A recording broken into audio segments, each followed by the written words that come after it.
안녕하십니까, 권영호입니다. 오늘은 제3강 독일입니다.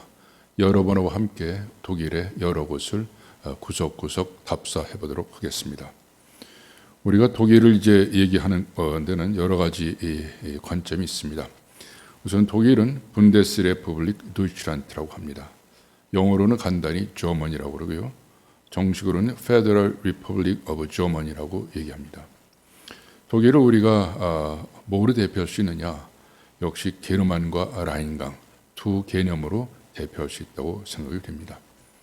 독일을 살펴볼 때 저는 5가지 내용을 잡아봤습니다.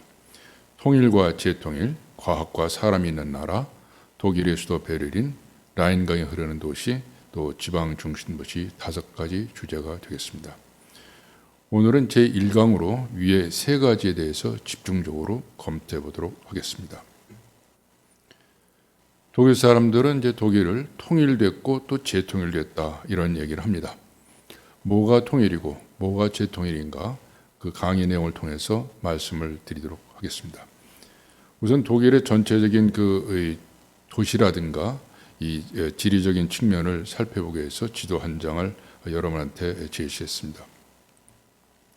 동북부 쪽에 이제 베를린 이 나라의 수도입니다. 그 다음에 북쪽에 함부르크, 가운데쯤에서 라이프치히가 보입니다. 남쪽에는 미넨이 보입니다. 또 왼쪽으로 가면 그 로테르담이 보입니다. 네덜란드입니다. 이게 네덜란드의 로테르담에서 이제 이 북해로 라인강이 흘러 들어가는데요. 이걸 따라서 쭉 올라가다 보면 여기 이제 쾰른도 나오고 프랑크푸르트도 나오고요. 슈트라스부르 나오고 바젤이 나옵니다. 스위스의 바젤까지 가는 이 라인강인데요. 이 라인강 주변을 따라서 독일의 여러 도시들이 아주 그 다양하게 역사적으로 문화적으로 중요하게 발달되어 있습니다. 그리고 그 베를린 아래쪽에 빨간 글씨로 이제 비텐베르크라고 되어 있습니다. 이 비텐베르크는 이제 오늘 설명드릴 루터가 활동했던 약 5만 정도의 도시입니다. 그 다음에 여기서 4년 뒤에 루터는 그 이 프랑스 적교에는 모름스라는 데 이제 불려가죠. 거기서 종교 재판을 받게 되는 곳이 있습니다. 그리고 라이프치 옆에 조그만 글씨로 에르푸르트하고 바이마르가 있습니다. 이 지역은 그 나폴레옹이 1808년에 왔었습니다. 그래서 당대 최고의 문호였었던 귀에테를 만나죠. 그래서 여기에도 사람이 있네 이런 유명한 말을 남긴 곳이기도 합니다. 그래서 이런 그 전반적인 독일의 그 도시와 지리적 특성을 염두에 두면서 제가 설명해 드리도록 하겠습니다. 독일의 전체 면적은 남한의 한 3.5배, 남북간 합친 거의 1.5배 정도 되는 면적이죠. 인구는 8,300만 정도 됩니다. 그러니까 우리에 비해서 이제 넓은 땅을 넉넉하게 쓰고 있다. 이렇게 말씀드릴 수가 있겠습니다. 독일을 이제 설명할 때 우리가 이제 약 800년 이때부터 설명할 수가 있을 것 같습니다. 우리가 프랑스 할 때 샤를마뉴 말씀을 드렸습니다. 샤를마뉴는 서부 유럽을 전부 통일한 서부 유럽의 아버지죠. 마찬가지로 독일도 여기 해당됩니다. 독일에서는 카를 데어 그로세, 카를 데어 대제라고 얘기합니다. 이분이 800년에 이 프랑크 제국을 만들면서 기독교하고 게르만, 프랑크 게르만 이 2가지로 해서 전체를 통일하게 됩니다. 그 아들 루트비 1세 굉장히 신앙이 돈독했다고 합니다. 그 별칭으로 경건왕이라고 이렇게 이름을 붙이는데요. 이 루트비 1세한테 이제 왕권을 물려줍니다. 그 루트비는 이제 아들을 4명을 낳습니다. 4명한테 죽으면서 그 땅을 나눠주게 되는데요. 843년에 오른쪽 지도에 있는 비르댕이라는 그 지역이 있습니다. 비르댕에서 아들 그 4명이 만나서 땅을 분할하게 됩니다. 장남 로타르는 왼쪽 지도에 나와 있습니다. 맨 위에 덴마크부터 아래 이태리까지 가장 넓은 영토를 차지하게 됩니다. 3남 루트비 2세는 지금의 독일에 해당되는 땅을 차지하게 됩니다. 4남 찰스는 지금의 프랑스에 해당되는 땅을 차지합니다. 그럼 2남은 어디 차지하느냐? 2남은 보르도 근처의 땅을 차지하게 되는데요. 나중에 이게 이제 사람이 차지하는 프랑스 이 영토에 이렇게 포함이 돼 버려서 결국 셋으로 영토가 나눠지는 상황이 됩니다. 장나 로타르가 일찍 죽습니다. 아들이 이제 루이 2세가 출연하게 되는데요. 루이 2세하고 삼촌 2명하고 또 한 번 회동을 합니다. 870년에 그 메르센이라는 데서 모여가지고 오른쪽 지도같이 또 영토를 나눕니다. 그래서 지금 독일에 해당되는 동프랑크, 또 지금의 프랑스에 해당되는 서프랑크, 지금의 이태리에 해당되는 중프랑크를 이제 차지하게 됩니다. 그래서 오늘날 이 독일, 프랑스, 이태리 세 나라는 결국 조상이 같다, 이렇게 말씀드릴 수 있습니다. 거기 로마 교황령이 그 땅에 보입니다. 이거는 피핀이 기증을 하죠. 나중에 이제 카를 대학으로서 샤롤 마뉴가 이거를 이제 공식적으로 이게 로마 교황청한테 이제 기증하는 형식을 갖습니다. 그래서 로마 교황청에서 이 샤를 마뉴한테 초대 신성 로마 제국의 황제를 이제 위촉을 하는 그런 일이 벌어집니다. 독일의 역사를 이제 알기 위해서 제가 표를 하나 만들어 봤습니다. 독일 통일과 재통일 두 가지로 나눠봤는데요. 독일 통일은 뭘 말하느냐? 비스마르크가 독일 제국을 세운 1871년을 일컬어서 독일 통일이다, 이렇게 이야기를 합니다. 그 다음에 베를린 장벽이 무너지고 또 이 동서독이 합쳐져서 하나의 국가가 되는 1990년, 요거를 독일의 재통일이다, 이렇게 얘기를 합니다. 독일 통일에 대해서는 좀 세부적으로 살펴보면요. 843년에서 918년, 962년 이렇게 연도가 두 가지로 나와 있습니다. 이 843년을 잡는 경우는 루트비 2세가 동프랑크를 할 때부터 따지는 경우를 말하고요. 918년에 이제 독일의 여러 제후들이 선거를 통해서 하인리 왕을 뽑습니다. 그래서 그때까지로 왕고로 봐야 된다, 이런 견해가 하나 있고요. 아니다, 그때부터 오토 1세가 즉위한 962년까지를 보자, 이런 두 가지 견해가 있습니다. 통틀어서 843년부터 962년간은 독일은 왕정체제, 왕국이었었다, 이렇게 설명드릴 수가 있습니다. 962년에서 1806년하고 800년에서 1806년 또 두 번째 신성 로마제 구성국에 나와 있습니다. 이 800년을 잡는 것은 카를 대제 때부터 잡아야 된다, 이런 견해고요. 아니다, 오토 1세가 즉위했었던 그때부터 잡아야 된다라고 하는 것이 962년을 주장하는 논리입니다. 대체적으로 800년에서 1806년까지는 독일은 신성 로마 제국의 구성국가입니다. 신성 로마 제국은 어떤 내용이냐? 정치 연합체입니다. 이 지역에 있는 여러 선조라든가 왕들이라든가 이런 사람들이 연합을 해서 카톨릭이라고 하는 신성 로마, 새로운 로마 카톨릭이라는 것을 중심으로 해서 정치 연합체를 했었는데요. 독일은 구성국가도 가장 중요한 구성국가입니다. 이 신성 로마 제국을 다 관리하는 그런 구성국의 황제였던 거죠. 그래서 독일 왕은 원칙적으로 황제를 겸임하는 그런 상태가 됐다. 독일이라는 나라가 그러니까 800년에서 1806년까지는 이 중부 유럽의 맹주였었다, 이런 설명이 가능합니다. 1806년에 이 독일에는 이제 나폴레옹이 이제 들어오게 됩니다. 신성 로마 제국이 무너지고 잠깐의 공백기를 거친 이후에 오스트리아 중심으로 해서 독일 연방이 만들어집니다. 오스트리아도 신성 로마 제국 구성국가이기 때문에 같은 게르만 민족이고 또한 이제 이 독일어를 쓰는 그런 상황이죠. 1866년까지 독일 연방이 계속됩니다. 그런데 북쪽에서 새로운 세력이 형성이 됩니다. 프로이센이죠. 프로이센이 오스트리아하고 전쟁을 통해서 오스트리아를 꺾습니다.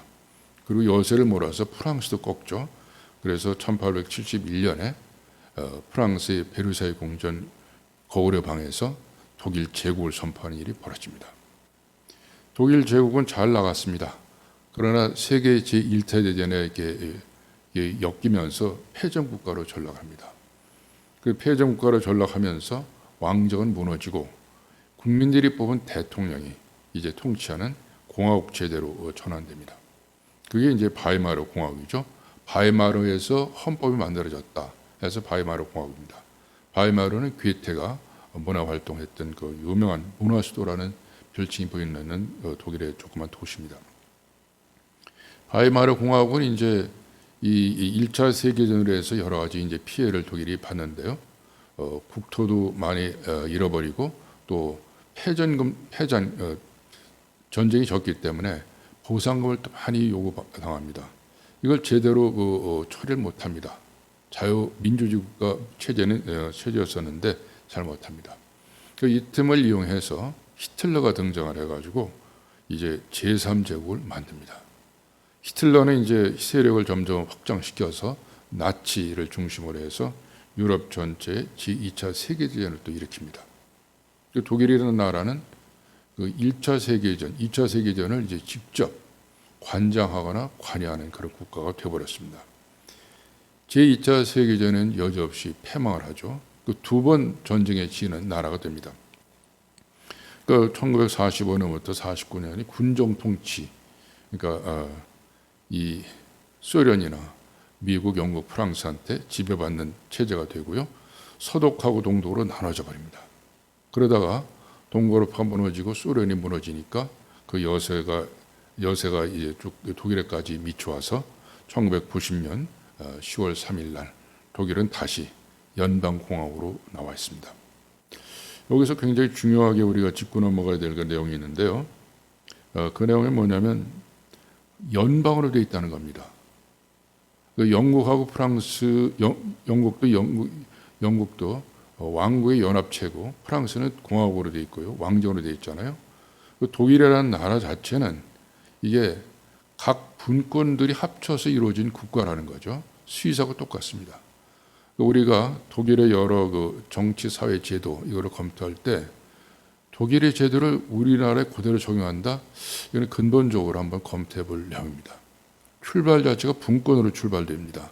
그 수도라는 개념이 별로 중요하지 않고요. 그 지역의 중심 도시가 중요한 개념이 됩니다. 그런 내용을 이제 염두에 두면서 제가 자세히 설명을 해드리겠습니다. 지도를 하나 보여드립니다. 오토 1세, 아주 유명한 사람이죠. 신성 로마 제국 황제이면서 독일을 이제 탄탄하게 만들면서 이제 신성 로마 제국의 그 영토 안에 있는 여러 제국들을 다스렸던 왕인데요. 지도에 나와 있는 것처럼 지구 독일 영토에 비해 본다면 어마어마하게 넓은 영토입니다.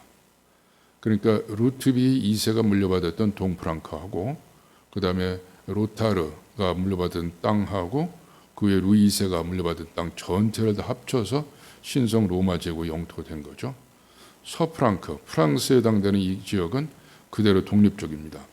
그러니까 이 전체 지역을 관할했는데요. 이 전체 지역이 최대 영토는 여기 나와 있는 호헨 스타우펜 다이너스티 때 최대 영토용으로 되어 있습니다. 인구가 한 2,400만 정도 되는 당시로 보면은 어마어마한 이 대제국을 건설했던 상태였습니다. 신성 로마 제국을 끌고 가는 가장 중심적인 키는 뭐냐? 역시 카톨릭입니다. 카톨릭인데 약 700년간, 800년부터 1500년대까지 700년간 잘 유지됩니다. 그런데 갑자기 마틴 루터라고 하는 그 인물이 출현합니다. 마틴 루터는 원래 아버지의 뜻에 따라서 법학을 공부하려고 했었죠. 들판에 가다가 번개에 맞는 이 번개 맞을 뻔한 사건을 계기로 해서 이제 신학을 택해서 이제 공부를 해갖고 사제가 됩니다. 위텐베르크라고 하는 한 4, 5만 정도 되는 조그만 도시에 사제로 활동을 하는데요. 지금 이 위텐베르크는 정식 명칭이 루터 슈타트 위텐베르크 되어 있습니다. 루터의 도시 위텐베르크죠. 여기 이제 사진에 나와 있는 이 교회 슐로스 키르헤 성체교회, 다른 말로 올 세인트 추어치 만인 성자교회라는 곳인데요. 여기에서 이제 주로 활동을 하게 됩니다. 이 당시 이제 카톨릭은 어떤 분위기였냐면 베드로 성당을 져야 되겠다 이런 논리를 가지고 해서 평일에는 죄를 많이 짓더라도 주일날 면죄부를 사면 죄를 사함받을 수 있다 이런 논리를 펴니다. 테젤이라는 사람이 그 일을 이제 주로 하게 되는데요. 마틴 루터는 강력히 항의합니다. 그건 전부 이해할 수 없다. 어떻게 그렇게 평일에 죄를 짓는 것이 면죄부하나 산다고 용서되느냐? 그건 받아들일 수 없다. 나는 생각할 때 그것은 아니다. 그래서 어떤 논리를 갖냐면 자기 교회 문 앞에다가 95개 태제를 붙입니다. 1517년 10월 31일 유명한 종교개혁의 신호탄이 올리는 그 날이죠. 그래서 그 루터는 자기가 생각할 적에는 존 위클립이라든가 그 나중에 저희들이 그 체코할 때 살펴보면 얀 후스 화형을 당하죠. 이런 그 선배 신학자들의 그 논리뿐만 아니라 자기가 생각해도 이 신앙이라는 것은 오직 성경을 통해서 얻을 수 있는 것이지 그런 면죄를 통해서는 아니다. 강력히 항의합니다. 그리고 이제 이 루터하고 칼뱅 그 외 많은 신학자들이 이 논리를 개발해서 이른바 어떤 그 개신교들은 그 신앙을 갖고 있느냐, 오직 성경 그리고 그 안에서 믿음이 생기고 또 은혜를 받게 되고 또 하나님 특히 예수를 통해서만이 구원을 받으면서 인생의 궁극적인 목표는 하나님의 영광을 위해서 한다라고 하는 이른바 Five Solas라는 것을 만들게 됩니다. 그 단초로 이제 루터가 칼뱅과 같이 제시하는 거죠. 어마어마한 사건입니다. 그러니까 700년간 잘 다스렸고 유럽 전체가 카톨릭으로 돼 있었는데 어떤 조그만 시골 도시의 사제가 정면으로 이게 반박을 하고 논리를 펴니까 견딜 수가 없는 거죠. 카톨릭의 여러 그 지도자들이 보름스에 부릅니다. 1521년에 그래서 루터한테 얘기합니다. 네가 주장하는 것을 거둬라. 그렇지 않으면 너를 파문시키고 종국에는 이제 여러 가지 위해를 가겠다 위협을 합니다. 얼마나 그 루터는 그 불안했겠어요. 그러니까 내존의 강한 성녀라고는 이제 그 찬송가를 이제 만들기도 하면서 끝까지 그걸 버팁니다.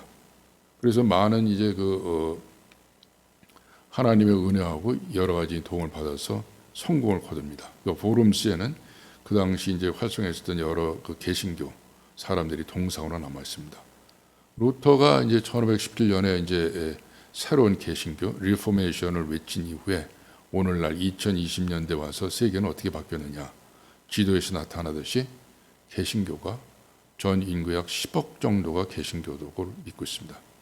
카톨릭까지 합치면은 약 인류의 한 36% 정도가 되는 사람들이 카톨릭하고 개신교를 믿는 그런 세계로 바뀌어 있습니다. 나라별로 보면은 미국이 제일 많은 거로 나옵니다. 1억 4,200만 명, 그다음에 나이지리아가 7,500만 명, 중국이 6천만 명, 브라질이 4,300만 명, 남아프리카공이 3,700만 명 이렇게 나옵니다. 우리나라는 한 1,000만 정도 됩니다. 그다음에 개신교를 믿는 그 신도를 나라별로 따져보면 평균은 12% 정도 이렇게 됩니다. 우리나라는 18%, 20% 이렇게 나와 있기 때문에 평균보다는 높은 나라다 이렇게 볼 수 있습니다. 비공식 통계에 따르면 현재 2020년 지금 시점에서 개신교도 가장 많은 나라는 미국이 아니라고 합니다. 놀랍게도 중국입니다. 지하교도까지 합치면 약 2억 7천만 명 정도가 개신교를 믿고 있다. 저는 이제 오랫동안에 답사를 다니면서 어떤 느낌을 갖냐면 여호와 하나님께서 지금도 살아서 역사하고 계시다. 이런 느낌을 강하게 받습니다. 만약에 2000년 전에 있었다면 이런 일이 벌어지지 않았겠죠. 근데 지금이 진행되고 있다는 상황이죠. 그 내용들을 이제 여러 도시나 이런 데서 이제 설명할 기회가 있을 것 같습니다.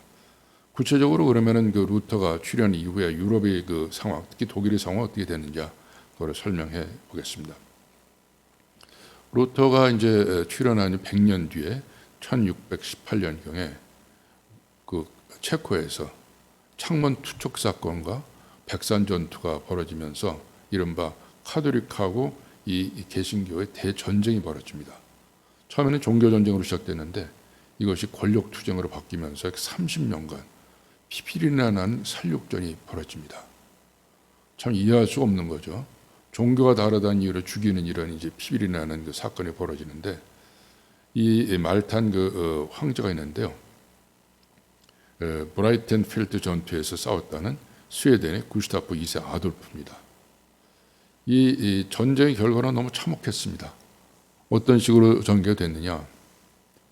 그 신성 로마 제국가 2,400만이었는데요. 무려 800만 명이 살육됩니다. 그러니까 2차 세전 때 유태인들 죽은 수가 더 많은 수가 1600년대에 죽었다는 게 상상이 안 됩니다. 그 대신에 이 개신교를 믿어도 좋다. 이것이 이제 용인이 됩니다. 스위스하고 네덜란드는 독립국가로 인정받는 이런 일이 이루어집니다. 어디에서? 그 웨스트팔렌 조약이 이루어진 여기에서 이루어집니다. 그러니까 민슈타하고 오스나브르크에서 맺어진 이 웨스트팔렌 조약에서 개신교는 이제 믿어 좋다. 수많은 피를 흘려가지고서 겨우 얻어내는. 그러니까 결과적으로 이제 이 기독교, 특히 개신교 같은 것은 피해 종교라 이렇게 말을 많이 합니다. 그러니까 그 예수 출현 이후에 많은 그 이 신도들이 그다음에 카톨릭이었겠죠. 많이 죽습니다. 그런데 이 종교 전쟁을 통해서 개신교도 또 그렇게 많이 죽습니다. 십자군 전쟁을 통해 죽고요. 그러니까 탄압을 받고 죽임을 당하면 당할수록 더욱더 공고해지는 것이 이 기독교다 이런 설명도 있습니다. 1648년 이후에 유럽의 그 판도는 어떻게 되어 있느냐? 지도에서 나와 있듯이요. 파란색 이거는 루터교입니다. 루터교 믿는 이 사람들이 독일의 중부하고 북부 유럽 쪽에 쫙 퍼져나오고 있고요. 그 다음에 옅은 그 하늘색 이거는 칼뱅에 믿는 이 개신교도들이 프랑스 일부하고 스위스하고 스코틀랜드 나타나 있습니다. 그다음 영국의 이제 이 성경은 영국 일부 지역들이 나타나죠. 스코틀랜드에 있던 이 개신교도들이 나중에 청교도 형태로 해가지고서 이제 영국에서 간 사람들하고 해서 미국에 전파가 돼서 오늘날 개신교의 흐름이 이루어졌다. 이런 설명이 가능합니다. 그리고 해석을 된 데는 어디냐? 대부분의 카톨릭이죠. 근데 러시아는 이제 러시아 정교회가 있고요. 그리스 정교회, 그다음에 이쪽 그 흑해 쪽 중동 쪽은 이슬람교가 있습니다. 유럽을 이제 설명할 때 우리가 종교를 빼고서 설명하기 참 어려운 상황이다. 그럼 독일은 어땠느냐? 독일은 이제 지도에 나와 있듯이요. 그 독일의 그 이 중남부 이쪽 지역 보면은 카톨릭이 굉장히 강합니다. 가운데 부분에 해당되는 것은 개신교가 강합니다. 그러면 뻘겋게 나타나는 데는 주로 동독 지역인데요. 여기는 어떠냐? 입장을 밝히지 않고 있습니다. 이유는 간단하죠. 저희들이 알다시피 공산주의 국가에서는 종교는 아편으로 규정합니다. 제가 러시아 와서 깜짝 놀란 게 소련 치하 때 70여 년 동안에 그 러시아 종교 교회들이 완전히 파괴되고 병영 창고로 바뀌고 군대 막사로 쓰고 쓰레기통으로 바뀌어 있는 걸 보고서 놀랐습니다. 지금은 다 회복이 됐지만요. 그러니까 자기 입장을 밝히지 않아서 그렇지 실질적으로 동독에서도 상당한 그 믿음의 움직임이 있습니다. 이제 2부에서 설명을 드리겠는데요. 그 저기 라이프치 할 때 그 니콜라이 교회 크리스찬 피오러라고 하는 그 목사님이 월요 기도회를 통해 가지고서 독일 통일의 전초를 만드는 사건이 벌어집니다. 어쨌거나 독일은 이 개신교하고 이 카톨릭이 합쳐서 약 70%가 되는 명백한 종교 국가입니다. 독일의 그 다른 현상은 어떠냐? 지도에서 나타나듯이 한마디로 쑥밭이 됐습니다. 30년 전쟁을 통해 가지고서 이 신성 로마 전체는 약 300여 개, 독일에서 100여 개의 영방국가, 말이 연방국가지 실제는 소도시, 마을 국가로 바뀝니다.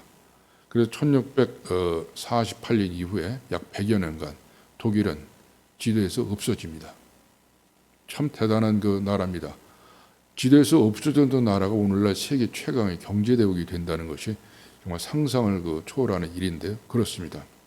그러니까 말이 이제 좋게 임페리얼 시티 이렇게 하지만 제국의 도시가 아니라 그냥 소도시 마을로 바뀌는, 그러니까 오른쪽 그림에 나왔듯이 전박에 있는 몇 개의 이런 그 마을 공동체 비슷하게 됐던 나라가 독일입니다. 그러니까 신성 로마 제국은 다 날아가 버린 거죠. 그런데 독일인들이 또다시 이제 그 독일인적 모습을 보이는 것이 이른바 프러시아라는 나라입니다.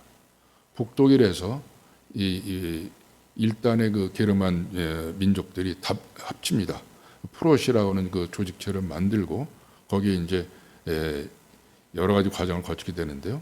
남부에 있던 오스트리아가 이 메테른이라고 하는 그 외교관을 중심으로 해서 이제 이 게르만 민족들의 주도권을 잡습니다. 그래서 빈 회의를 통해 가지고서 39개 게르만 민족들의 여러 군소 국가들을 합쳐서 독일 연방 저만 컨페더레이션을 만들어서 이게 이제 1871년까지 독일 제국일 때까지 이제 주도를 하는데요. 그냥 넘어가기는 어렵죠. 다시 말씀드려서 프로시아하고 오스트리아가 이제 주도권 쟁탈을 하기 위해서 전쟁을 벌일 수밖에 없습니다. 그런데 이 과정에서 두 명의 걸출한 인물이 프로이센에 출연합니다. 한 사람은 프리드리히 2세고 다른 한 사람은 비스마르크입니다. 프리드리히 2세는 왕이었고요. 비스마르크는 제상입니다. 융커 출신의 제상이죠.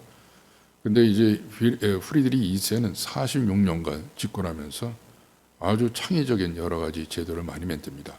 우선 국가를 지키는 상비군이 필요하고 나라를 다스리는 관료가 필요하다. 그거를 세금을 통해서 할 수 있다. 그래서 상비군과 이 관료제를 통해 가지고서 나라를 잘 다스립니다. 먹거리, 경제가 굉장히 중요하다. 그래서 이제 슐레 지역을 이제 차지하고 거기에서 석탄하고 철을 해서 산업 생산의 기초를 만들고 농업 문제, 멍떡 문제, 감자를 재배합니다. 그래서 프리드리히 2세는 감자대왕이다. 이런 별명이 있는 거죠. 그러니까 국가를 튼튼히 하고 잘 먹게 하고 방비를 하고 나라를 다스리니까 이게 융성할 수밖에 없습니다. 탁월한 한 명의 지도자가 출연했을 때 그 나라의 흥망성쇠, 그 도시의 흥망성쇠가 되는 것은 제가 공부한 그 오랜 기간 동안에 헤아릴 수 없이 많이 봅니다. 한 명의 지도자가 얼마나 중요하다는 것이 독일에서도 드러나는데요. 그 중에 하나가 이제 비스마르크입니다. 비스마르크는 이제 물론 이제 지주계급의 출신인데 대학에서 여러 공부를 하죠. 독일의 대학은 이제 한 대학을 들어가 졸업하는 게 아니라 여러 대학 다니면서 골고루 공부하기 때문에 대학을 여러 개를 얘기합니다. 어쨌거나 공직에 들어서 28년간 있으면서 그 철혈 정책을 씁니다. 그러니까 이 게르만 민족들을 융성하기 위해서는 좀 여러 가지 재앙이 가더라도 자기가 강행하겠다. 그래서 외교 국방 이런 것을 강화하고 식민지까지 이제 개척하는데 관여를 하면서 이 프로이센을 유럽의 아주 중요한 국가로 끌어올리는데 이 두 사람의 역할이 됩니다. 결정적인 사건이 벌어지는데요. 1866년에 이 독일 연방이 주도권 싸움을 합니다. 그래서 오스트리아하고 프로시아하고 대전쟁이 벌어지는데 이 사진의 왼쪽에 보시면 거기 말탄 여러 사람들이 나옵니다. 프로이센의 지도자들이 총출동한 거죠. 윌헬름 1세 황제, 비스마르크, 몰트케. 그래서 죽길 맹세하고 싸워서 결국 오스트리아를 격파합니다. 그러니까 주도권을 장악한 거죠. 그래서 이 전쟁 이후에 북독일 연방, 소독일주의를 정했거든요. 그러니까 소독일주의에서 우리는 이제 뭉치기만 한다. 그래서 북독일 연방을 만들게 됩니다. 그 후에 이제 보벌 전쟁, 조벌 전쟁까지 일으켜서 프랑스를 제압한 이후에 이제 독일 제국을 만드는 위협을 달성합니다. 신성 로마 제국의 구성국가로 독일이 있듯이 이 독일 제국이 있는데 프로시아는 없애지 않고 그대로 존속됐습니다. 그러니까 독일 제국의 구성국가로 이 프로시아가 존재했던 거죠. 그래서 독일 제국 면적의 한 5분의 3, 인구의 3분의 2가 프로시아였고, 그러니까 프로시아가 주도권을 가지고 독일 제국을 끌고 나가는 그런 형태를 택하게 됩니다. 식민지도 제법 개척합니다. 그래서 아프리카의 몇 지역을 이제 식민지로 하게 되는데요. 신성 로마 제국하고 식민지에 독일어를 쓰게 합니다. 그 독일어는 전 세계 언어에서 12번째 세계 언어로 되어 있습니다. 그러니까 이 프로시아라는 나라가 다시 일으켰다.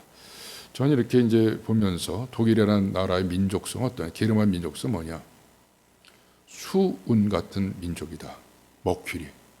수운이 딱 힘을 합치면 어마어마한 힘을 내는데 딱 때려갖고 흩어지더라도 정체성을 잃지 않고 존재한다는 거죠. 한자로 독일, 홀로 독자 빼어날 일자, 홀로 빼어나다. 그러니까 상당히 이 자기의 정체성을 지키려고 하는 그 민족성을 갖고 있는 머큐리 컨트리, 머큐리 네이션이 아닌가 이런 느낌을 갖습니다. 독일 제국이 진행되는데 갑자기 다른 데서 터집니다. 이른바 사라예보 사건이죠. 나중에 보스니아 헤르체고비나가 답사가면서 제가 라틴 다리에서 찍은 사진에서 자세히 또 설명을 드리기로 하겠습니다. 1914년 6월 28일 말개기인 하늘날이었는데요. 청명한 날이었습니다. 그날 이 오스트리아 헝가리 제국의 황태자 페르디난드하고 그의 아내 소피가 이 시찰차 이곳에 왔는데 열혈 청년, 수학 전공 열혈 청년 프린치프가 친구들과 같이 이제 이 사람들을 암살할 생각합니다. 그래서 바로 앞에 가서 총을 3방을 쏴서 이 두 사람을 즉사시킵니다. 어마어마한 사건이죠. 어마어마한 사건인데 이제 이 프린치프는 이제 체포됩니다. 나중에 이제 보스니아 헤르체고비나 이 사라예보 라틴 다리 갈 때 자세히 설명을 드리도록 하겠습니다. 근데 이 사건은 어떤 식으로 발전하느냐? 전쟁으로 발전한 거죠. 그래서 독일 제국 오스트리아 헝가리가 한패가 되고 또 대영 제국 프랑스 러시아가 또 한 그룹이 돼서 동맹국하고 연합국하고 동맹국이 싸우면서 1차 세계대전이 벌어집니다. 세계대전이 벌어져서 성공을 못합니다. 승자 없고 다 패자만 있는 거죠. 특히 독일은 여기서 무참히 패전국으로 전락을 해봅니다. 패전국으로 전락하는 결정적인 계기가 이루어졌는데요. 1918년 11월 3일입니다. 뻔히 질 것이 예상이 되는데도 불구하고 왕은 출전하라고 명령을 내립니다. 그러니까 킬에 있던 그 수병들, 해군들이 이거는 아니다. 그러니까 위화도 해군하듯이 거꾸로 이거를 이제 왕정 타도를 외치면서 반란 일으킵니다. 그래서 이 수병들이 반란하니까 나중에 이제 여러 독일 국민들이 합쳐서 시민들이 합쳐서 결국 독일 제국을 무너뜨리는 사건으로 발전이 됩니다. 그래서 이거를 빌어가지고서 칠에 여기 있는 그 기념 그 조형물을 세워놨습니다. 이 사건은 이제 1918년 11월 15일 날 바이마르 공화국이 선정되는 혁명 정부, 국민들이 뽑는 대통령, 이 사람들이 다스리는 그런 국가 체제로 변화시킵니다. 1819년 6월 달에는 베르사유에서 여러 이제 1차 대전에 참가했던 사람들이 모여가지고 독일을 어떻게 할 것인가. 물론 이제 영토도 분할시키고 그다음에 전쟁의 패전금, 돈도 물리게 하고 어마어마한 그 불이익을 주는 그런 이제 내용을 정하게 되겠죠. 독일로서는 이제 정말 슬프지만 받아들일 수 없는 사건이 이가 이제 베르사유 조약에서 나타납니다. 그 동안에 이제 어떤 일이 벌어지느냐? 1918년에 바이마르 공화국이 이제 성립이 되는데요. 이 바이마르에서는 3가지 중요한 일이 벌어집니다. 하나는 헌법을 만듭니다. 아주 그 민주헌법으로 그 평가를 받는 그런 바이마르의 그 민주헌법이 이루어지고요. 또 하나는 국기를 확정합니다. 그 흑, 적, 금, 블랙, 레드, 골드 이것이 이제 오래전부터 1840년부터 쓰였었는데요. 바이마르 공화국 때 이제 완전히 국가 기로서 확정이 됩니다. 그리고 독수리 모양 이것이 이제 그 문양이죠. 문양도 만들고 또 하나 중요한 것이 이제 독일 국가를 그 만듭니다. 독일 국가를 들어보면 찬송과 같이 들리는데요. 그건 아니고요. 하이든이 1796년에 만든 황제 사중주라는 그 곡이 있습니다. 거기다가 1841년에 팔러 슐레빈이라는 교수님이 여기다 가사를 넣었어요. 그래갖고서 이제 도이츠란트 리트 독일 국가를 만들어서 이걸 이제 독일 그 국가로 만듭니다. 헌법을 만들고 국기로 확정하고 그 다음에 나라 개국가를 만드는 이제 일을 했는데 실제 그 정치는 잘 못했습니다. 그 패전국으로서의 그 수모를 감당하기에는 역부족이어서 그 틈을 이용해 갖고 이제 히틀러라고 하는 사람이 등장하죠. 히틀러는 이제 그 오스트리아의 세관한 아들로 태어나서 미술을 공부하고 싶어 했었죠. 잘 안 됐습니다. 그 리하르트 바그너 음악이 아주 광이었다고 그러죠. 그 힘으로 해서 이 독일 민족, 게르만 민족을 뭉치는 게 필요하다. 그래서 나치당을 이제 조직해서 그 미넨에서 제가 자세히 또 설명하겠습니다. 이 사람이 이제 권력을 잡고 나서 무력으로 이제 유럽을 이제 어지럽히는 일이 벌어집니다. 1938년 3월 달에 오스트리아에 쳐들어가서 여기 나와 있는 헬덴 프라츠에서 오스트리아라는 땅은 원래 게르만 민족 땅이었다. 그러니까 당신들은 이제 국가를 없애버리고 이 독일에 합병을 시켰다. 그러니까 안슐루스 오브 오스트리아 합병을 해버립니다. 그 여세를 몰아가지고서 유럽 전역을 이제 총칼로 전쟁으로 해서 이제 휩쓸게 되는데요. 지도에서 보시다시피 최대 영토가 옛날에 그 신성 로마 제국 영토뿐만 아니라 옆에 있는 많은 나라 북쪽까지 쳐들어가서 굉장히 영토를 넓힙니다. 무력으로 점령한 이 권력은 오래가지 못합니다. 결국은 이제 히틀러는 1945년 4월 30일 날 권총으로 자살하고 아내 에바 브라운은 시아나이드로 음독 자살하는 것으로 끝이 납니다. 프랑스의 랭스에서 이 알프레드 유들 사령관이 항복문서에 서명으로 해서 나치 정권을 이제 막을 내리고 독일은 또 다른 패전국으로 전락하게 됩니다. 패전국으로 끝나는 것은 그냥 끝나는 것이 아니죠. 포츠담에서 이제 2차 세계대전을 주도했던 대표적인 인물 세 사람이 만납니다. 처칠, 트루만, 스탈린이죠. 그 독일이라는 나라를 나눠야 된다. 이 사람들 뭉쳐놓으면 또 어떤 일을 할지 모르니까 나누자. 합의를 봅니다. 그래서 동독하고 서독으로 나눠버리고 국경도 확 줄여서 오데르 나이제르 선으로 이렇게 줄여버립니다. 이 수도도 반으로 나눠야 된다. 동베른하고 서베른으로 나눠버립니다. 독일은 또다시 이제 분할되는 이 수모를 겪고 또 이 고난의 세월을 또 보내게 됩니다. 그러나 이게 또 걱정이 되는 것이 혹시나 이 전체가 공산화되면 어떻게 되느냐, 이 미국 국무장관 마샬의 고민이었습니다. 그래서 막대한 돈을 투자를 해서 이 서부 유럽 쪽에다가 이제 자유주의 시장 경제 이거를 세우자 해서 마샬 플랜이 되는데 이게 정말 가뭄의 단비죠. 그래서 많은 서부 유럽 국가들이 이 마샬 플랜을 위해서 2차 세계대전의 어려움을 극복하는 일이 벌어집니다. 그러니까 미국은 상당히 고마운 나라가 됐다, 이렇게 이제 설명이 될 수 있습니다. 독일은 어땠느냐? 독일은 이제 아데나와 출연하고 그 후에 빌리 브란트라고 하는 아주 개성 강한 지도자가 출연합니다. 1970년 12월 7일 날 비가 부슬부슬 내리는 겨울날이었다고 합니다. 그날이 이제 바르샤바에 있는 게토避難관에 가서 느닷없이 무릎을 꿇습니다. 왜? 유태인들을 학살한 우리 독일이 정말 잘못했다. 그게 유명한 니팔 폰 바르샤우. 그러니까 이거 빌리 브란트가 무릎을 꿇었다는 거죠. 그래서 이제 여기에 기념비를 2000년도에 세웠습니다. 빌리 브란트의 이 무릎 꿇음이 계기가 되고 또 여러 가지 일이 벌어져서 독일인 통일의 기쁨을 맞게 되는데요. 1990년 10월 3일 날 3세기 흑적금에 독일기가 올라가면서 제국의회죠. 베르린 제국의회 옆에서 이제 이날을 재통일의 날, 통일의 날 이렇게 기념을 해서 독일이 이제 굴곡진 여러 역사 가운데서 오늘에 이르게 됩니다. 상당히 자세하게 설명을 드렸는데요. 제가 여기서 요약해서 말씀드리는 두 가지입니다. 하나는 독일 민족들은 결코 흩어지지 않고 뭉친다는 거죠. 민족성 자체가. 그리고 그거를 유지하는 여러 가지 이제 힘이 있는데 그 가운데 하나 종교가 중요했다는 겁니다. 카톨릭에 뭉쳤고 개신교를 뭉쳐서 독일 민족들은 7할 정도가 자기들이 믿음이 있다는 이 말씀을 드리고 싶습니다.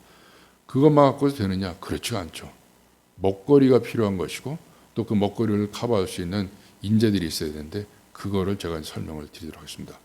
과학과 사람이 있는 나라다. 사람은 아까 말씀드렸듯이 1808년 나폴레옹이 괴테를 만나서 20세 연상이었죠. 에르푸르트 바이마리 두 번 만났는데요. 그때 여기에도 사람이 있네 이렇게 얘기했다는 거죠. 사람은 뭐냐? 뛰어난 인물을 말합니다. 뛰어난 인물이 있는 나라다. 이건 제가 한 얘기가 아니라요. 나폴레옹이 독일 사람을 두고서 한 얘기입니다. 그럼 누가 있느냐? 그거를 살펴보겠습니다. 우선 과학이 먼저입니다. 제가 오랜 기간 동안에 현장 답사를 다니고 또 문헌을 연구하고 이렇게 연구했어요. 저는 잘 사는 나라들이 갖고 있는 핵심 뭐냐? 먹거리라고 봅니다. 경제가 가장 핵심인데 먹거리를 분석적으로 보면 18개 산업을 갖고 있어야 된다. 이렇게 분석을 해봅니다. 그래서 저 나름대로 아세콤 MDT 이렇게 이니셜을 따서 설명했는데요. 자동차, 조선, 전자산업, 건설, 그다음에 석유, 기계, 그다음에 의학, 방위산업, 교육, 관광 10개 산업을 다 갖고 있는 나라는 최선진국이고요. 그게 상당 부분 갖고 있는 나라는 세계 상위 국가에 해당된다. 없는 나라는 이제 중하위권으로 떨어지는 나라다. 이런 생각을 갖고 있습니다. 그리고 21세기 와서는 어떻게 되느냐. 스위스의 석학이죠. 크라우스 슈밥이 2008년도 2016년 스위스의 다보스에서 포럼을 열어가지고 21세기는 4차 산업시대다. 그래서 제가 이제 이걸 8가지로 요약을 해서 이니셜을 따서 A, B, C, D, RIBT 이렇게 정리해 봤습니다. A는 인공지능이죠. B는 빅데이터, 그 다음에 C는 자율주행차, 그 다음에 D는 드론, 그 다음에 R은 로봇 산업, 그 다음에 인터넷 오브 띵스, 사물 인터넷이죠. 그러니까 인터넷이 인터넷을 이렇게 조종하는 이 기계가 해내는, 그 다음에 그 바이오 산업, 그리고 이제 3D 프린터. 그래서 우리나라는 여기에 해당되느냐? 우리나라 국기를 제가 올라갔습니다. 푸른 하늘 보이듯이 우리나라도 지금 상당 부분 올라가 있습니다. 최근에 이제 기본소득제 얘기하는데요. 제리 양이라고 하는 이제 미국의 젊은 75년생 젊은 이 과학자라고 그럴까요? 이 사람이 이제 대통령 후보에 나오면서 이 AI가 발달되면 수백만 명의 실업자가 일어나기 때문에 이 사람들의 기본소득제가 필요하다. 이렇게 얘기합니다. 전혀 상상할 수 없었던 일이 지금 벌어지고 있는 상태죠. 그러니까 이게 무슨 누굴 도와주는 것이 아니라 멀쩡한 사람이 직업을 다 이런 팔자 이 산업으로 해서 잃어버리기 때문에 그 사람들이 최선의 먹고 살리는 게 필요한 새로운 개념, 새로운 아이디어, 새로운 패러다임이 일어나는 것이 21세기고 그 핵심에 뭐였느냐? 먹거리겠습니다. 경제를 제대로 하지 못하면 그 나라, 그 도시, 그 민족은 없어집니다. 근데 독일은 그게 가능했다는 거죠.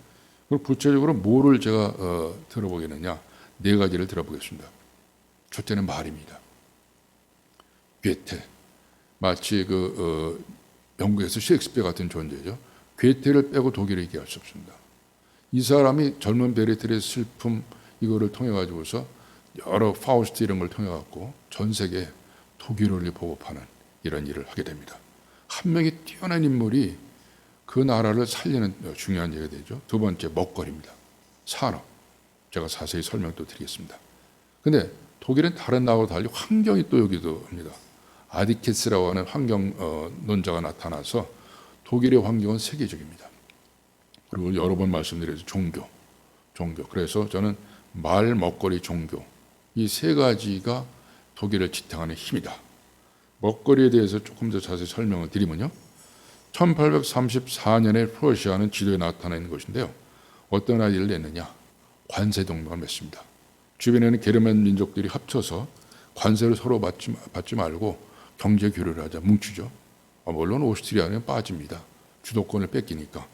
그래서 졸베라인 관세 이 동맹으로 해서 이 프러시아 게르만 민족들은 합쳐버립니다. 구체적인 방법을 뭘 쓰느냐? 철도를 씁니다. 국토 전체에다 철도를 깔아가지고 거기 다 교류를 하게 하고 이제 물자가 이동하고 사람이 이동하게 하고 이 아이디어가 아이디어를 누가 내느냐? 여러 사람들이 냈는데 그 중에 하나가 지리학자라고 합니다. 그래서 이 철도를 이용해서 보불 전쟁에서 물자하고 노동력을 군인들을 수송했기 때문에 프랑스를 격파했다. 그래서 그 사건 이후에 독일에서는 이제 지리학이 국책학과로 바뀌어서 보통 대학에도 한 1,500명 정도가 공부한다고 합니다. 근데 어쨌든 이게 1835년에 시작해서 지금 이제 2020년이니까요. 185년간 철도로 이 독일 전역을 깔아갖고서 이 물자 유통뿐만 아니라 먹거리 창출에 기틀을 만들었다. 이렇게 설명드릴 수가 있겠습니다. 또 하나 중요한 것이 사람을 잡았습니다. 프랑스는 이제 부르자 계급들이 지배계층하고 싸워서 혁명을 통해서 뒤집어 엎는 일을 했는데 독일은 달랐습니다. 융커, 지주계급이죠. 대초지소에서 이 돈을 많이 갖고 있는 지주계급들인데 이 융커들이 이 지배계층들하고 콜라보를 했습니다. 싸우지 않고 서로 협력을 해서 독일이라는 나라를 이제 잘 살게 만드는 작업을 했는데요. 그 비스마르크도 융커 출신 중에 하나입니다. 그래서 오늘날 어떻게 됐냐? 한 가지 산업만 얘기해 보세요. 자동차 산업입니다. 우리가 좀 경제적 여유가 있으면은 말썽 많지만은 이 독일 차들이 그래도 벤츠 사고 싶어하고 BMW, 아우디, 폴스바겐 사고 싶어하잖아요. 그러니까 보통 이제 이런 미국의 독일의 이 자동차 회사 대학교 초봉 취업하면 한 1억 2천, 연봉이 1억 2천 정도 된다고 합니다. 전 세계의 이 젊은이들이 이 독일의 이 자동차 회사 취업하는 게 꿈이다 이런 얘기를 하죠. 물론 생산량은 이제 4번째 정도밖에 안 됩니다. 자동차 산업으로 딱 대표해서 결국 이제 독일이라는 나라는 먹거리 창출의 세계 최강 국가가 돼 있다 이렇게 설명드려요. 우리나라도 만만치 않습니다. 6번째 정도에서 자동차 산업은 대표적인 산업이죠. 환경 말씀드렸는데요. 고집스럽게 생긴 그 할아버지 한 분이십니다. 프란츠 아디케스라는 사람인데요. 프랑크푸르트 시장이었습니다. 이분이 계실 때 1891년에 아디케스 법이라는 것을 만들었어요. 석칭이죠. 별칭으로. 그래서 독일의 국토를 쓸 수 없는 땅, 또 허가를 받고 쓸 수 있는 땅. 그러니까 보통 사람들이 마음대로 쓸 수 없게 만들어 버렸어요. 왜? 국민들이 받아들였습니다. 우리들은 땅 한 평 해서 개발에 돈 벌겠다는 생각들이 아직은 많잖아요. 근데 독일은 이제 그렇지가 않았습니다. 1891년에 국민들이 받아들여서 오늘날 독일 국토는 전 국토가 100% 거의 실질적인 내형상의 그린벨트 지역이다. 이렇게 설명드릴 수 있습니다. 그러니까 독일에 가면 환경이 너무너무 좋은 거예요. 아디케스라는 사람이 똘똘해서 그러냐? 그렇진 않고요. 국민들이 환경을 중요시 여겼기 때문에 받아들인 겁니다. 그 한 예로 이제 옆에 지도가 나와 있는데요. 그렇습니다. 동독하고 서독을 가르는 이렇게 이제 그 국경선인데 우리나라 DMZ가 그런 곳이 약 1,400km가 몇십 년간 개발이 안 된 상태로 그대로 보존되어 있습니다. 그래서 그 그린의 반트라 이렇게 독일에서 얘기하고 세계적인 환경 그 벨트로 개발해야 되겠다. 이런 그 작업들이 진행되고 있습니다. 환경만 잘 지켜서 먹고 살 수 있느냐? 그렇지 않습니다. 환경 가운데서 우리가 필요한 것을 개발해야 되기 때문에 지속 가능한 개발이 가능하다. 쓸 수 있을 만큼만 쓰고 나머지는 후손한테 물려줘야 된다고 하는 이 지속 가능한 개발. 바바라 워드 여사가 1972년에 얘기했던 개념이죠. 그래서 그 내용을 제가 스웨덴 가서 또 자세히 설명드리도록 하겠습니다. ESSD. 자, 그러면은 우리가 먹거리 문제 얘기했죠. 그 다음에 이제 종교 문제 얘기했고 환경 문제 얘기했습니다. 말의 문제가 있겠습니다. 말할 때 우리가 괴테를 빼고서 얘기하기 어렵습니다. 독일을 괴테 빼고 얘기하기 어렵습니다. 이 요한 볼프강 폰 괴테는 집안이 아주 벌족 출신이죠. 어머니가 프랑크푸르트 시장 딸이었었고요. 아버지도 굉장히 그 고위 관료였는데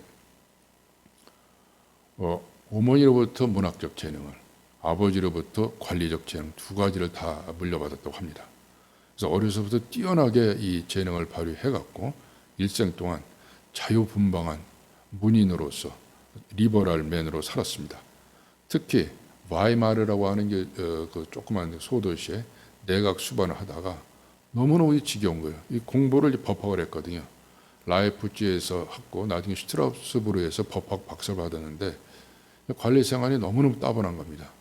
그 집어치고 이태리 여행을 갑니다. 이태리 여행을 갔다 와서 나중에 이제 이태리 여행이라는 책으로 해서 이제 알려져 있는데요. 인생을 바꿔버립니다. 여행이라든가 탑사당을 통해서 인생을 바꿨다. 그 대표적인 예를 괴테를 듭니다. 그래서 이 사람은 그 후에 이 괴테 그 프랑크푸르트 설명할 때 설명을 드리겠지만 이 평생의 그 연인 샤롯데 부프를 만나죠. 그래서 그 시련의 그 아픔을 그 젊은 베르테르의 슬픔이라는 책으로 내게 되는데요. 어쨌거나 평생 동안에 이 사람은 이제 많은 문학 작품을 내서 문인으로 세계적으로 알려진 사람입니다. 1808년에 나폴레옹이 와서 Here is the outstanding figure. 여기에도 사람이 있네. 당돌하죠. 그 20살 어린 젊은 프랑스 군인이 와서 대모노한테 당신도 사람이다 이렇게 얘기하니까 좀 당돌한데 그 당돌함은 이제 괴테는 받아들였던 것 같습니다. 어쨌든 독일 사람들은 흔히 모든 사람이 시인이고 사색가다 이렇게 이야기를 합니다. 그래서 아까 먹거리 했는데 먹거리 기준은 어떠냐? GDP로 봐서 세계 4위입니다. 4위. 대단한 거죠. 4위. 소도시 국가로 흩어져 있던 그런 국가가 지금 4위가 돼 있고요. 그 다음에 노벨상 수상자가 세계 3위입니다. 무려 108명이 노벨상을 받았습니다.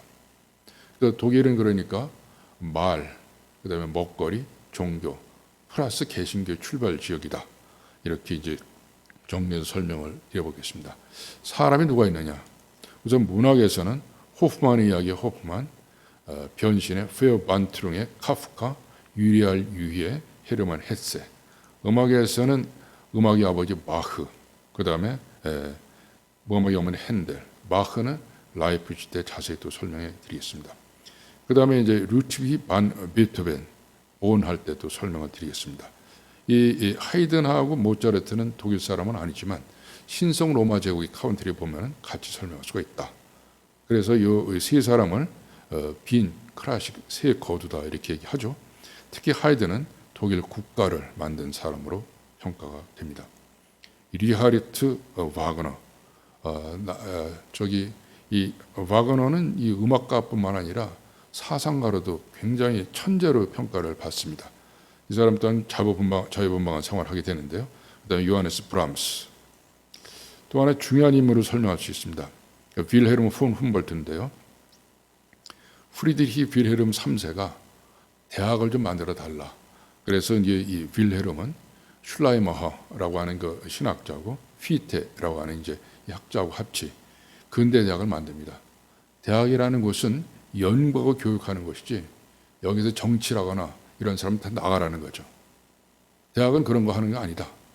그래서 1800년대에 만드는 대학 정신이 오늘날 200년간 전 세계를 지배해서 대학은 연구와 교육하는 장소가 되었습니다. 그러니까 근대 대학을 만든 사람이 이제 윌헬름이고 몇 사람이 그 형제 알렉산더에 해당됩니다. 또 칸트를 빼놓고서 철학을 얘기하기 어렵죠. 그다음에 헤겔은 이제 헤겔을 이길 수 있는 사람은 헤겔밖에 없다 이렇게 얘기합니다. 원래 그 지진아였다고 합니다. 그래서 교수님이 말씀하는 것을 알아듣지 못해서 친구 노트 베끼는 게 그 대학 때의 일이었다고 그러는데 죽을 때까지 공부해서 헤겔만이 극복할 수 있다 이렇게 얘기합니다. 또 하나의 곱상하게 생긴 분이 있는데 알렉산더 폰 훔볼트입니다. 근대 지리학을 창설한 사람인데요. 그 당시에 르네상스맨으로 평가받았던 사람입니다. 옆에는 칼 막스. 헤겔을 공부하다가 이게 못해가지고서 포기하고 가진 자 가지지 못한 자 투쟁을 통해서 새로운 뭘 만들어야 된다. 세상을 물질로 보고서 이제 공산주의를 만드는 사람이죠. 또 한 명의 중요한 인물이 이제 막스 베버입니다. 사회학자죠. 막스 베버는 독일의 이 경제 자본주의 체제를 이제 분석하는데 이 개신교의 윤리와 자본주의 정신이라는 걸로 해서 설명합니다. 열심히 벌어갖고서 깨끗한 돈을 많이 벌어서 헌금도 많이 하게 되고 자기의 부를 취하면 그거는 하나님의 뜻이라는 것이죠. 칼뱅 논리가 비슷합니다. 그 독일은 좀 늦어졌지만 빨리 이 자본주의 반열에 올라선 것이 이 개신교의 논리다라고는 주장을 합니다. 막스 베버. 그러면 이런 말, 먹거리, 종교 이런 것들이 구체적으로 나타난 곳이 어디냐? 오늘은 베를린 한 군데만 잡아서 설명을 드리도록 하겠습니다. 베를린은 그림에서 보듯이 1600년대 프로이센에서 이 주변에 이제 물류에서 접근하기 상당히 좋은 곳입니다. 그래서 여기 있는 슈프레강하고 오데르강을 합쳐서 운하를 팠습니다. 그래서 수운을 해서 이 도시가 이제 중심이 되도록 만들었는데요. 진짜냐? 그 주변에 있는 베를린 주변은 이렇습니다. 숲이 우거져 있고 호수들이 굉장히 많아가지고서 주변에서 굉장히 접근하기 좋은 그런 책입니다. 물길로 해서요. 1701년에 프리드리히 왕 때 이 도시를 수도로 만듭니다. 프러시아 수도로 만들고요. 그 다음에 독일 제국인 1871년에 수도가 되고 그 다음에 본에 잠깐 가 있다가 1990년 다시 독일 연방공의 수도가 됐습니다. 그러니까 그 한 1700년대부터 따져보면 한 300년 된 도시밖에 안 되죠. 신생 도시입니다. 런던이 2000년 됐잖아요. 프랑스 1000년 됐습니다. 파리, 서울 600년이잖아요. 이 베를린이 왜 그런 독일의 수도가 되느냐? 간단합니다. 프로시아의 전통을 유지하는 그런 기운이 있어도 된 거죠. 근데 이 베를린은 슬픈 역사를 또 갖게 되는데요. 베를린이 양쪽으로 나눠지죠. 동베를린하고 서베를린 나눠서 1961년부터 1989년까지 베를린 장벽이 이루어지는 슬픈 역사를 갖게 됩니다. 제가 1996년에 이제 이 베를린에 갔었는데요. 거기에 이제 오른쪽 사진에 보이는 것처럼 장벽이 쭉 쳐져 있고 장벽을 넘다가 이제 총살된 사람들의 묘지가 쫙 있었습니다. 1986년은 이제 들어갈 수 없는 기간이었는데 벽보가 그림이 쫙 그려져 있죠. 그래서 갤러리라는 별칭을 갖고 있습니다. 베를린 장벽 지금 무너졌습니다. 베를린 장벽이 올라가서 이제 1989년 11월 9일 날 감격적인 이제 독일 통일을 만끽하는 독일 국민들의 사진이 나와 있습니다. 이 자유가 얼마나 중요한가 그 예를 하나 들어보겠습니다. 동베를린, 서베를린일 때 하늘길이 다 막혀 있었거든요. 그래서 동베를린에서 해외로 나갈 수 있는 비행기 노선이 3개 노선밖에 없었습니다. 즉 코로나로 다 막혀 있는 것 똑같은 거죠. 그런데 이게 자유화되면서 지금 어때냐? 163개 국제 노선이 베를린에서 지금 출발합니다. 그러니까 누차 말씀드리지만은 내륙국이냐 해양국이냐 당연히 해양국가를 지향해야 됩니다. 전 세계 모든 나라가 해양국가를 지향하고 있습니다. 자유시장 경제 논리를 가지고서 그러니까 지금 중국하고 북한만이 이제 약간 좀 그렇지 못한데요. 모든 나라가 이제 경쟁을 통해서 자국의 먹거리라든가 살 길을 찾는 거죠. 베를린의 여러 가지 랜드마크를 보면요, 이 사진이 대표적으로 보여줍니다. 그래서 승리의 기념탑, 그다음에 지난번에 봤던 제국의 건물, 그다음에 전망탑, 그다음에 베를린 성당, 그다음에 시청, 그리고 브란덴부르크 토르, 브란덴부르크 게이트라고 그러죠. 그다음에 겐다르멘 마르크트 이런 것이 이제 랜드마크인데요. 앞에 숲이 쫙 보입니다. 그 끝머리에 이제 브란덴부르크 토르가 보이고요. 동베를린하고 서베를린을 나누기 위해서 숲을 했는데 이게 아주 자연적인 이 공원이 됐어요. 티어가르텐 이렇게 해서 아주 쾌적한 이 베를린 이 환경을 지키는 요인이 되어 있습니다. 우선 승리의 기념탑은 뭐냐? 이건 프러시아가 덴마크하고 싸우고 오스트리아하고 싸우고 그다음에 프랑스 싸워서 승리해갖고 1873년에 세운 승리의 기념탑입니다. 별명이 골덴 리지, 엘리자베스의 그 모습을 땄다고 이렇게 붙이고 있고요. 그 다음에 베를린 돔, 이게 호헨촐레른가의 그 왕가의 무덤이었었는데요. 이게 최대 개신교 교회로 바뀌었습니다. 베를린 돔. 시청 건물은 이제 대부분 빨간 건물로 해서 랜드마크로 되어 있는 곳이 많이 있습니다. 유럽에 보면. 제가 오늘 설명할 수 있는 이제 하이라이트 가운데 하나인데요. 이른바 겐다르멘 마르크트라는 곳입니다. 가장 아름다운 광장이죠. 마치 러시아의 이 붉은 광장처럼 이 베를린에서 상당히 사랑하는 광장인데요. 1705년에 프랑스에서 이제 피신한 위그노들, 칼비니스트를 위해서 프랑스 교회를 세워줬습니다. 그 맞은편에 3년 뒤에 독일 교회를 세웠고요. 그 후에 가운데 이 콘서트홀을 지었습니다. 그래서 독일 국민들, 특히 베를린 국민들이 제일 사랑하는 광장 가운데 하나가 이 광장입니다. 잘 아는 브란덴부르크 토르죠. 제가 갔을 때 교수님이 학생들하고 여기서 이제 퍼포먼스라 연극 영화 학생들 같았어요. 사진 찍는 장면인데요. 이것이 이제 1788년에서 91년 사이에 윌헬름 2세가 지라고 명령해서 졌습니다.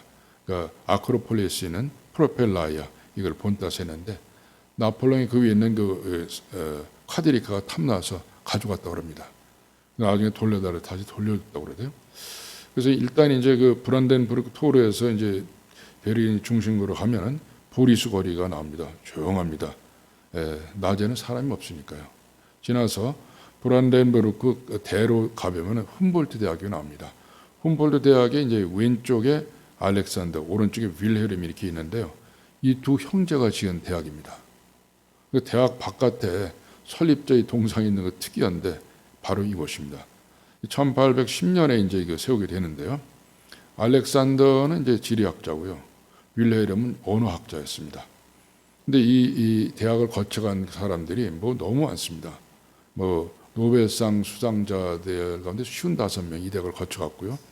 여기 보면 이제 비스마르크, 아인슈타인, 마르크스, 헤겔, 프랑크, 뭐 헤어릴 수 많은 독일을 이끌어가고 전 세계를 이끌어간 그 지도자들, 인물들이 이 대학을 거쳐갔습니다. 그 제가 이제 이 훔볼트 관심 있어 가까이 가서 찍어봤습니다. 지구 위를 깔고 앉아 있죠. 그 제가 이제 지금 영국, 프랑스, 독일을 해나가고 있는데요. 기본적으로 이 강의 패턴은 훔볼트하고 지난번에 말씀드린 폴 비달 블라시 이 두 사람의 지리 철학의 기초를 갖고 있습니다. 훔볼트는 토탈리테트를 주장합니다. 땅을 해석하는 것은 총체적으로 봐야지 한 귀퉁이 봐서는 안 된다. 또 그다음에 이 블라시는 생활 양식을 보는 것이 지리학이다. 그래서 제가 이제 지리, 역사, 종교, 경제, 사회, 문화 6가지 팩터를 나라와 도시 적용해서 쭉 설명을 드리고 있는데요. 제 아이디어가 아닙니다. 훔볼트하고 이 블라시의 그 지리 철학을 2020년 상황에서 재해석해서 접근하고 있는 내용입니다. 그 밑에 있는 그 부조를 보니까 훔볼트는 지구는 그 어머니다 이렇게 얘기합니다. 그러니까 땅을 굉장히 사랑했던 사람이고 막대한 재산을 평생 답사했습니다. 그때 스페인 무적 함대가 이 땅을 바다를 지배했을 텐데 남미를 답사 갔다 와가지고서 이 사상 체계를 완성해서 르네상스맨이다 이런 평가를 받습니다. 또 하나 특이한 경관을 유럽에서는 특이한 경관인데요. 마르짠이라는 곳입니다. 막스 이론에 따라서 지은 집이란 뜻입니다. 그러니까 막스는 이제 노동자하고 공장이 가까이 있어야 된다. 그러려면 집합주택을 줘야 된다. 그래서 우리나라에서 흔히 보는 아파트 단지 같은 곳이 있는데요. 유럽 사람들은 싫어합니다. 용적률을 100% 해서 고충하는 걸 다 거부해서 제가 같이 그때 학교 때 갔던 그 동굴아파 어떤 학자가 이 장면을 보고서 이것도 집이냐 이렇게 얘기하더군요. 그래서 우리나라는 이렇게 멋진 집이 많습니다 했더니 의아한 표정을 짓는 거 보고서 제가 한번 생각을 할 때가 있었습니다. 마르짠. 지금은 이제 독일이 베를린이 많이 발달했습니다. 그래갖고 사진에서 보듯이 넓게 동베를린도 번화가가 돼서 지금 이제 세계적인 도시로 약 370만, 400만 최대 도시로 발전됐습니다. 독일에서 하나 꼭 짚고 넘어야 될 것이 이른바 이제 수도 문제입니다. 그래서 지금 동독하고 서독이 나눠지면서 서베를린은 보니수가 됐거든요. 근데 보니수가 되니까 여기서 7만 정도의 인구가 30만으로 늘어났어요. 다시 베를린으로 가자고 하니까 이 서베를린 쪽 서독에 있는 사람들이 분할하겠다 이렇게 나오게 됩니다. 그러니까 할 수 없이 독일은 현재 수도가 2개입니다. 물론 그 형식적으로는 베를린이 수도가 되어 있지만 내용적으로는 본이 일부를 갖고 있습니다. 거리가 얼마냐? 자그마치 600km입니다. 그러니까 부산에서 황해도까지 가는 거리를 나눠 놓고 있습니다. 이게 왜 가능하냐?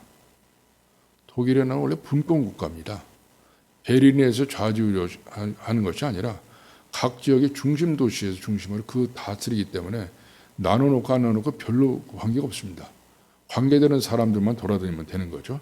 그래서 이제 이 독일이라는 나라는 투폴 캐피탈, 이극형 수도다 이렇게 볼 수 있습니다. 한 예로 이 베를린은 대통령 관저하고 연봉의 관저가 있는 셈이죠. 그래서 오늘은 제가 이제 전반부에 쭉 설명을 해드렸습니다. 독일이라는 나라의 그 굴곡진 여러 역사와 먹거리 문제, 종교 문제, 그 다음에 이제 사람의 문제, 말의 문제 딱 설명했는데요.